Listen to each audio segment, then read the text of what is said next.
Hi hello నమస్తే వనక్కం welcome to Pujitha cooking style.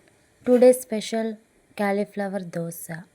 వినడానికి బాగుంది కదా, తినడానికి కూడా బాగుంటుంది. మీరు ఎప్పుడైనా ట్రై చేశారా? ట్రై చేయకపోతే పదండి ట్రై చేసేద్దాం. ఇలా ట్రై చేయండి. క్యాలీఫ్లవర్ కూర నచ్చిన వాళ్ళు ఇలా దోశలు ట్రై చేయండి. హెల్త్కి కూడా చాలా మంచిది అండ్ సింపుల్గా ఈజీగా త్వరగా అయిపోద్ది కూడా.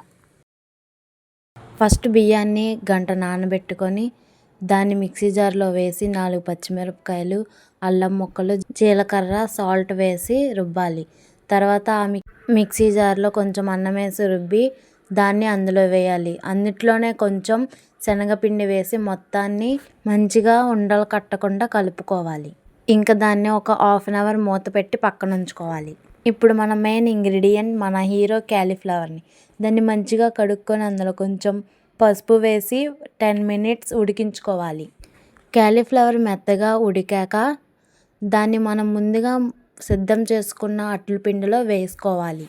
కొంచెం బాగా కలుపుకోవాలి.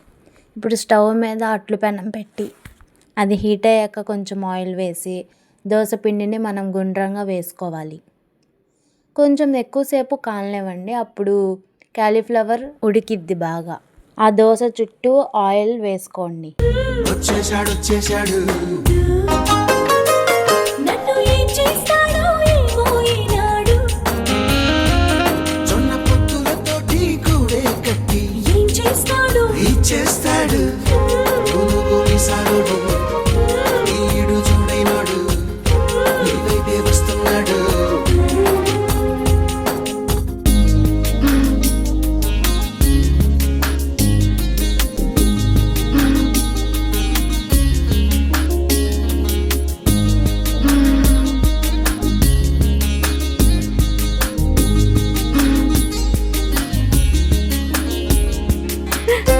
Like, share and subscribe please.